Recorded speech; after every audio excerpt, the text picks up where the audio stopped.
আপন আপন কেটা? ওই তো আমার আপন ভাতিজা না, ওর লগে ওই রাস্তার মোহাবালার ঠুয়া লাগছে।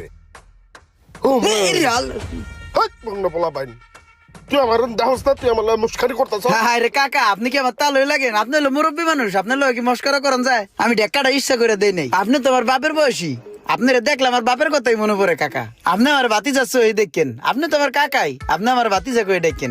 কাকাই করেন কি? ভাতিজা আমি ওই গরু টরু টানি আর কি, নামায় দিয়ে এলাম মাত্র। কাকা, আমি একটা পাগলা গরু দেখছি, দেশি গরু তো অনেক বেতাল করে।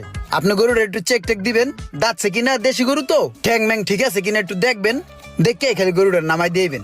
না আমার কাম আছে না, আমি দিনে 1000 টাকা কামাই, তোমার লগে যাই কি পান্তা ভাত খামুনি। আরে না না কাকা, আমি আপনার টাকা দিব তো, আপনার যা টাকা লাগে আমি দিব। আপনার আমি 2000 টাকা দিব না কাকা, চলেন। ঠিক আছে চলো। ঠুয়া খাইয়া যাওয়ার আমি ঝাড়ি দিছি, আমার কাছে মাপছে